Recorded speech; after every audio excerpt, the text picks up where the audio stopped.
Hi guys, Aceface back with another video for Twisted Dice, and I'm back with some more Tyranid tactics. This is part two kind of my series on the cap system. So if you haven't already heard, I will put a link down below. We have created a system over on Twisted Dice which we really think unlocks the potential of being really successful in 9th edition, and this is very much geared around Tyranid focused and around how to utilise it within a Tyranid army. But stay tuned if you don't play Tyranids, because this will be useful for all armies.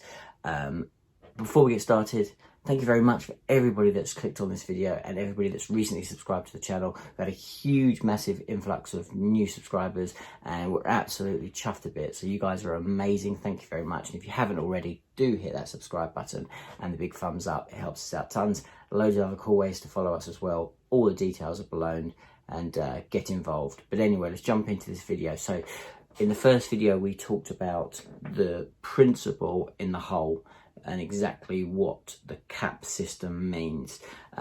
Today we're going to focus on the C, which is the control, and why this part really factors in our plan of action and how we're going to get the most out of our army and what units are going to fulfill this criteria.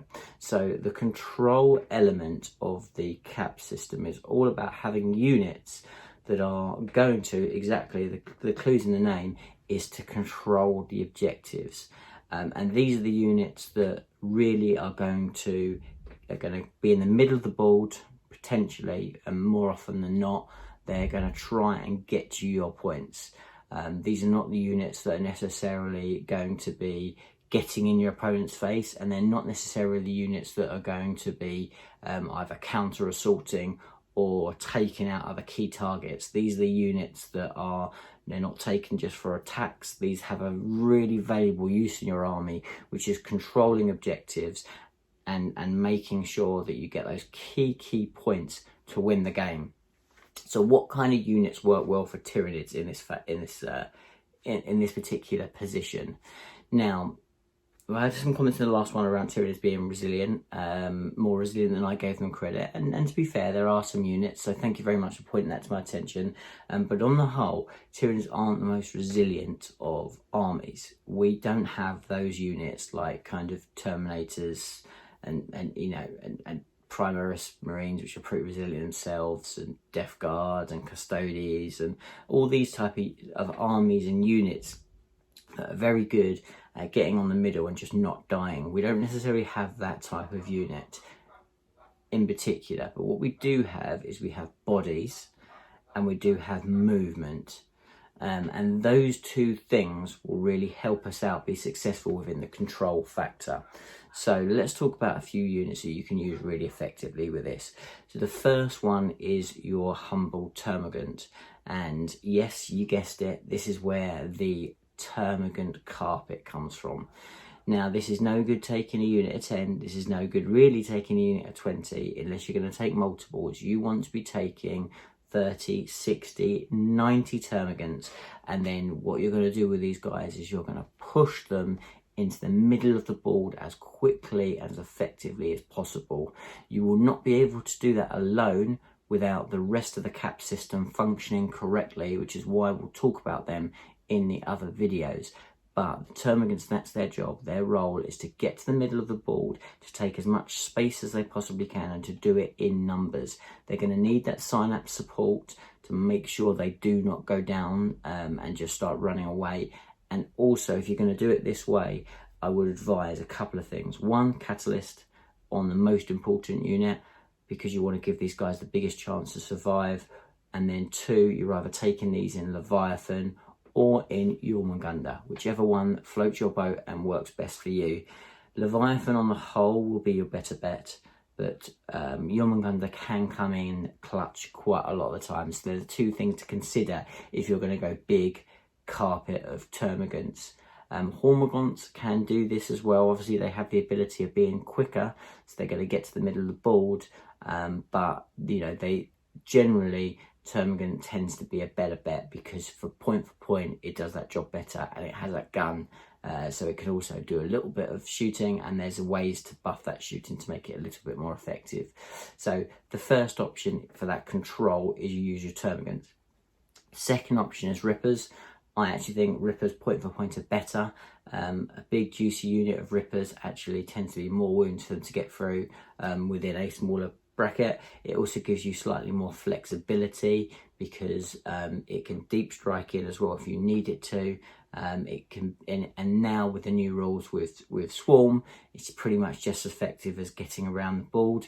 And you can get these guys in vital positions, and they're really good at just kind of getting there. And actually, you know, be surprised how resilient Rippers can be at times when you put the other buffs on top of them as well.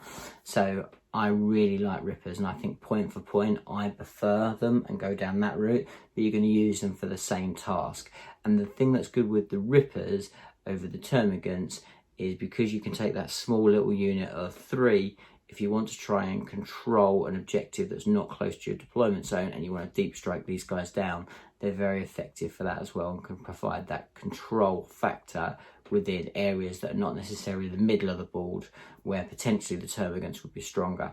So they're kind of your key basic units for control, but there are other units to factor in.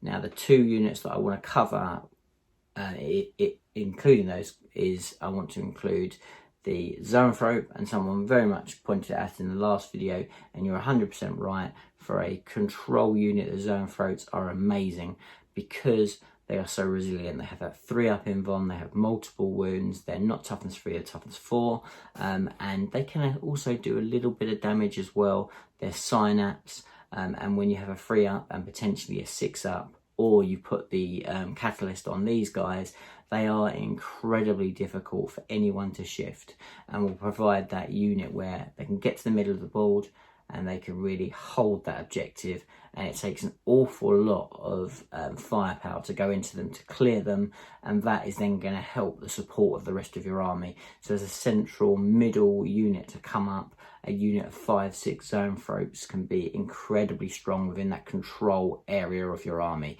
So definitely don't discount the Zoanthropes, and don't necessarily think of them as any of the other categories, because for me they're very much in 9th edition a control unit that takes the objective, that makes sure it screens other things as well, because again they can screen out things. They're just a really solid unit, so definitely one not to discount, and to consider taking Zoanthropes in your competitive lists. And then the last unit that I'm going to cover for a control fact is your Tyranid warriors. Now, as much as we'd love these Tyranid warriors to be furious fighting monsters to get in there and start ripping things up, they can't really take a punch particularly well.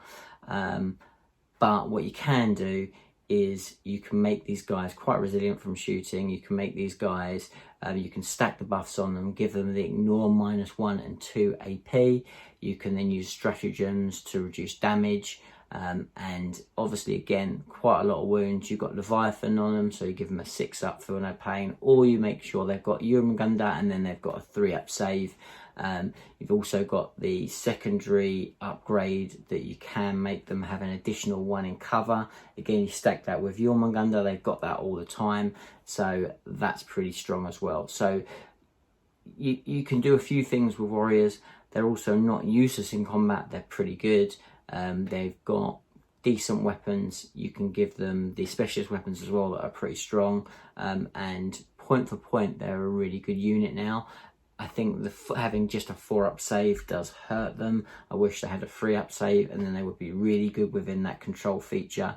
But I still think if you invest enough effort and upgrade into making your warriors really work, they can fulfill that task really quite well as well. I don't think quite as well as the other 3 units personally, but warriors are definitely a solid unit and one worth taking in your army. So in a nutshell, that's control. And just to summarize, what you're looking for is you're looking for a unit that actually its primary role in your army is just to control objectives. It's not there to cause damage. It's not there to aggravate or to put pressure on your opponent. It's there to take the middle of the board and hold and secure those key objectives for you to win the game.